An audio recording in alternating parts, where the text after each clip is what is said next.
Assalamualaikum warahmatullahi wabarakatuh. Halo semuanya, kembali lagi bersama saya Fatma Sari Zakaria dengan NPM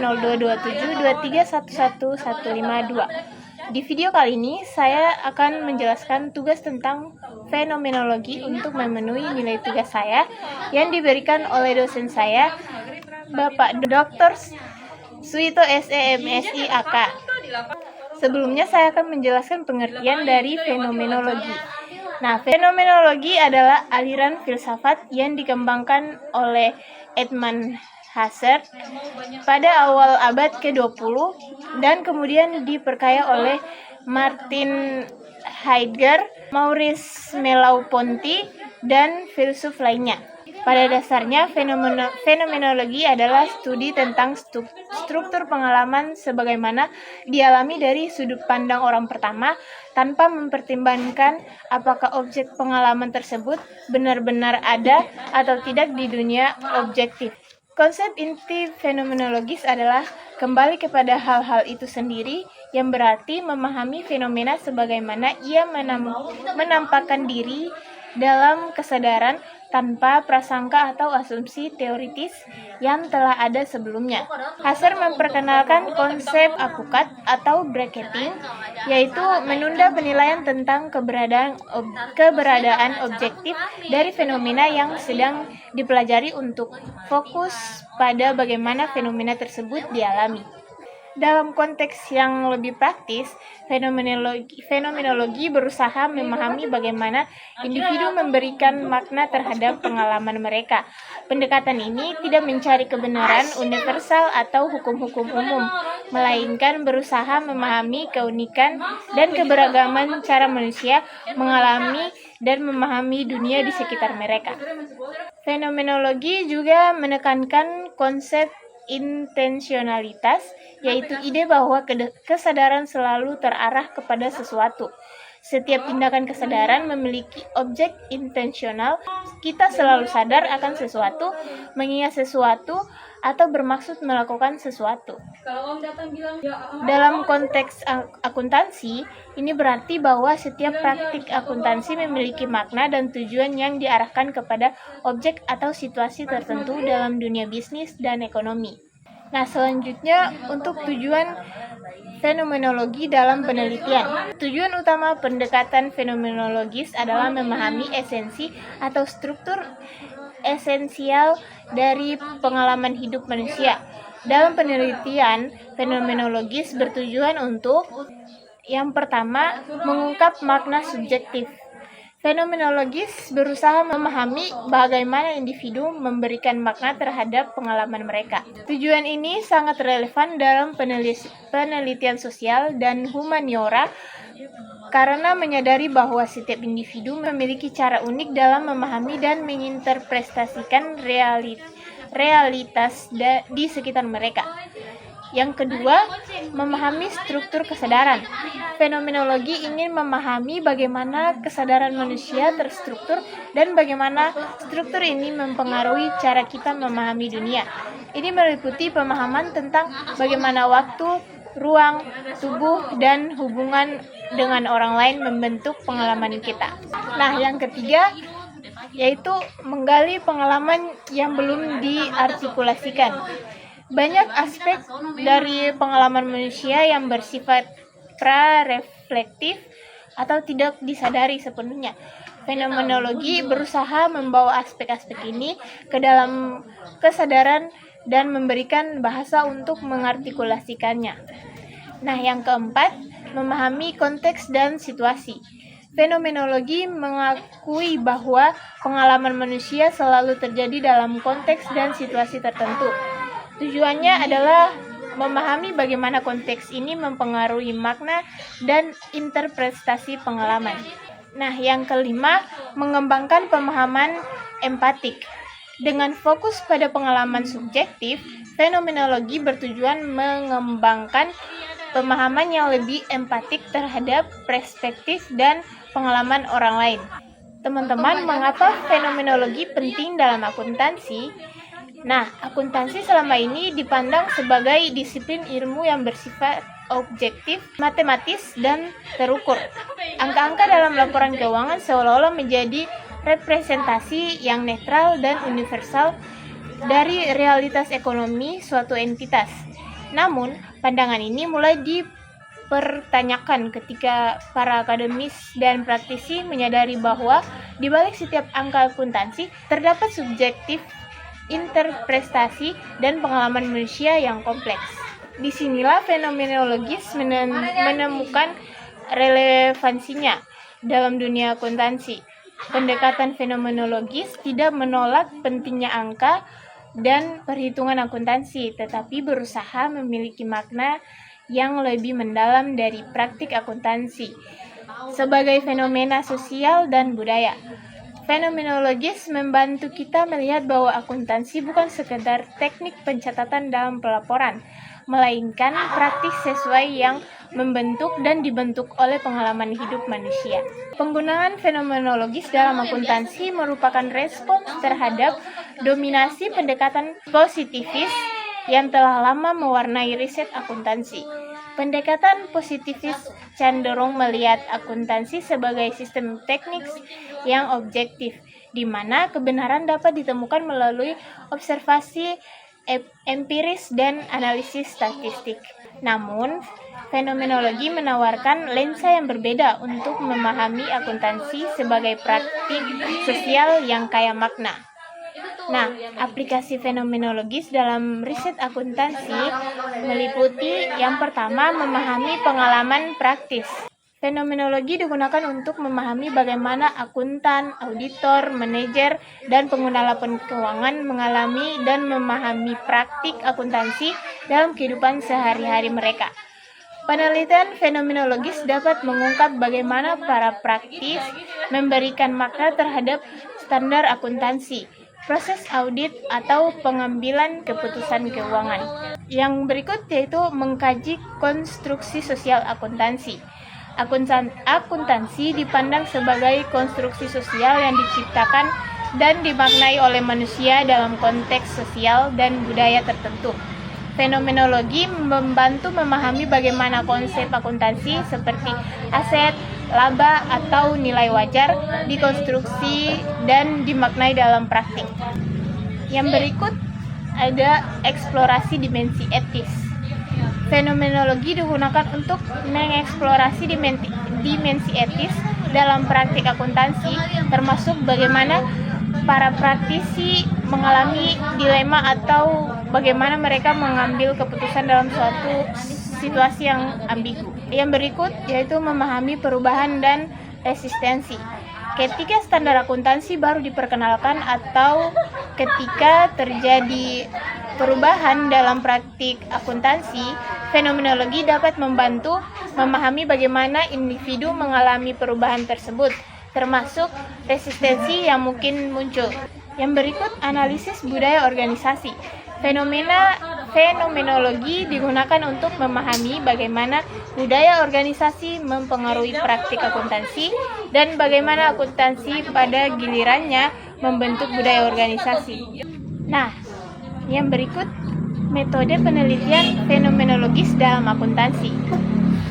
Penelitian fenomenologis dalam akuntansi biasanya menggunakan metode kualitatif dengan teknik pengumpulan data seperti wawancara mendalam, observasi partisipatif, dan analisis dokumen.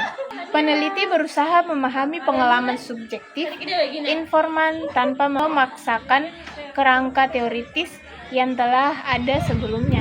Proses analisis dalam penelitian fenomenologis melibatkan identitas tema-tema makna yang muncul dari pengalaman informan, diikuti dengan sintesis untuk memahami struktur esensial dari fenomena yang diteliti. Validitas dalam penelitian fenomenologis tidak diukur dengan kriteria statistik, melainkan dengan kredibilitas, transferabilitas, dan autentisitas dalam menggambarkan pengalaman informan.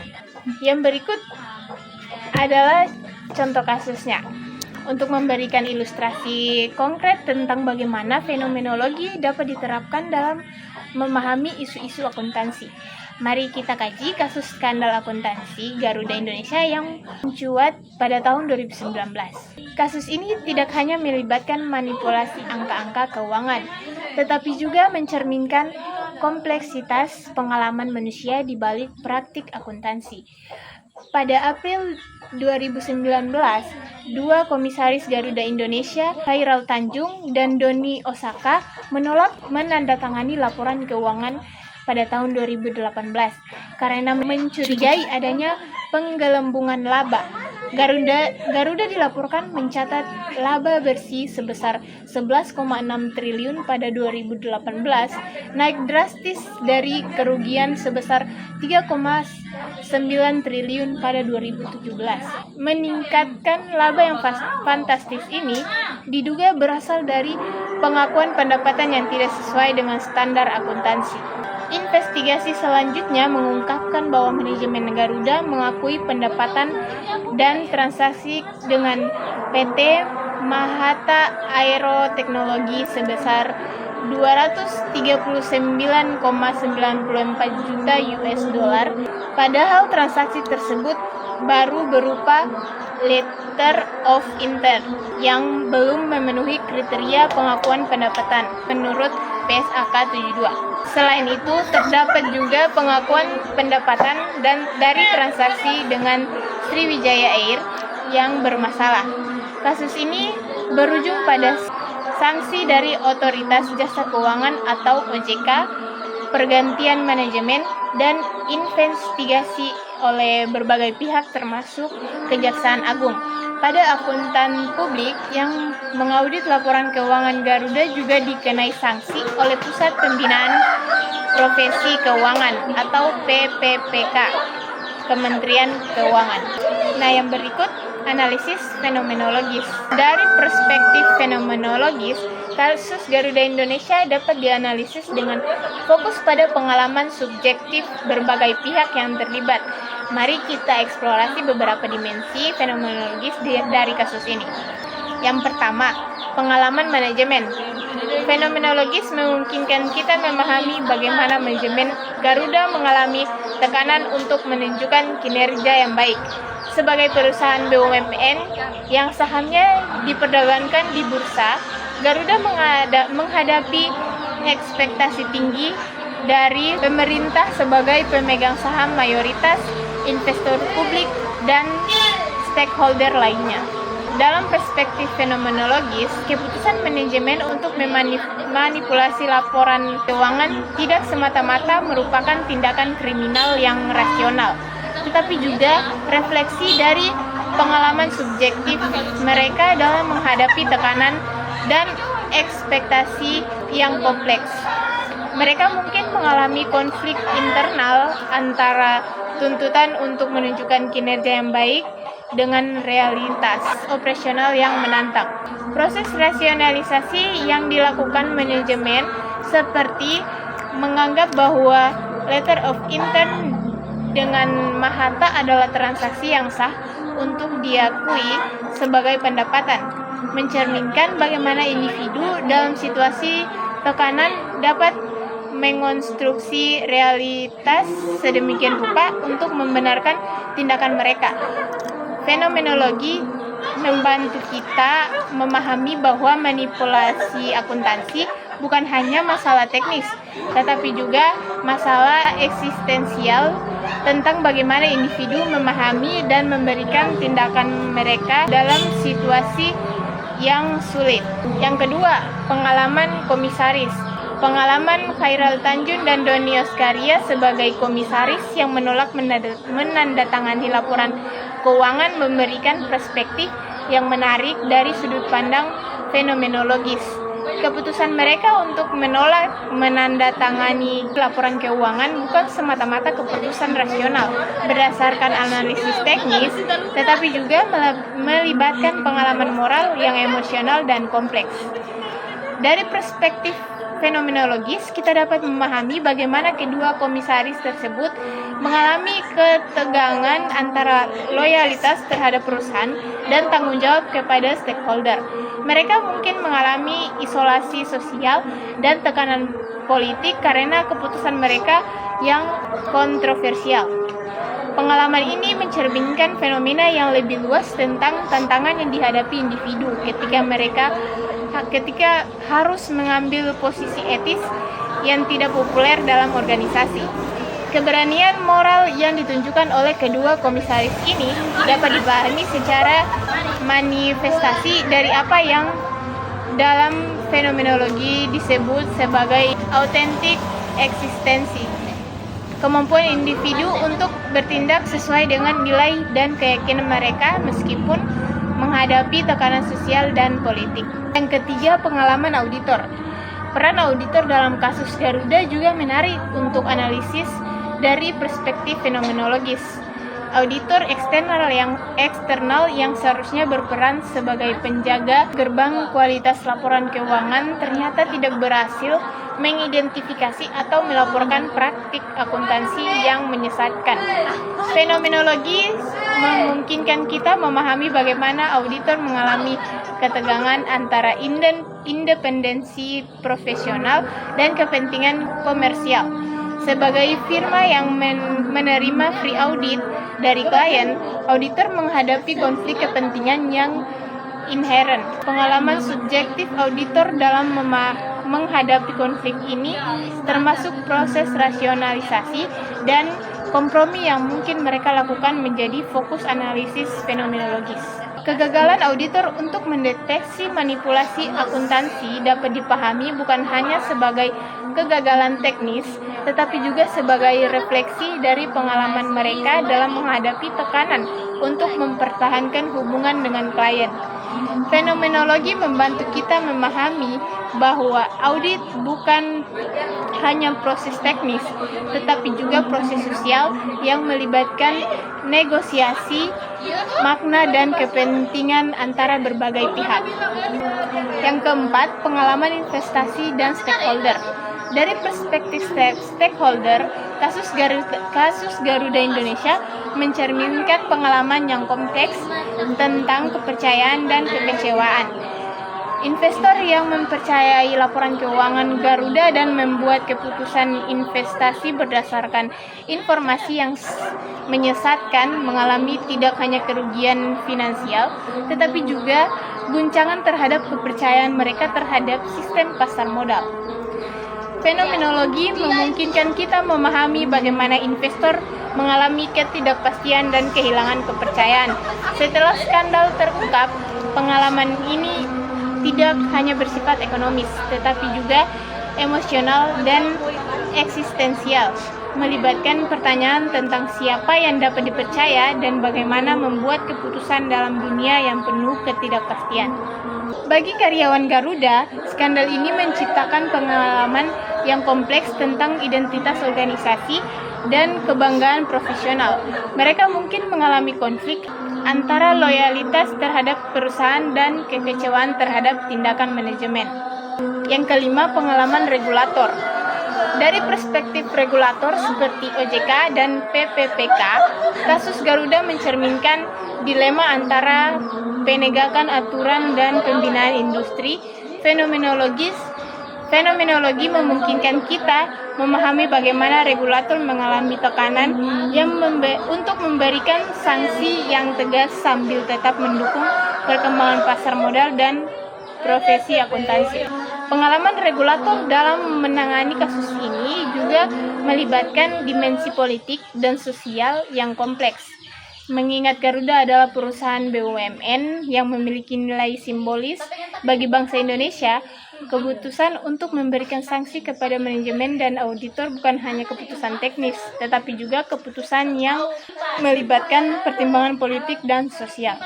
Baik, kesimpulan dari penjelasan saya tadi, yaitu fenomenologi menawarkan perspektif yang kaya dan nuansa untuk memahami akuntansi sebagai praktik manusia yang kompleks. Dengan fokus pada pengalaman subjektif dan makna, fenomenologi membantu kita melihat bahwa di balik setiap angka akuntansi terdapat cerita manusia yang layak untuk dipahami dan dihargai.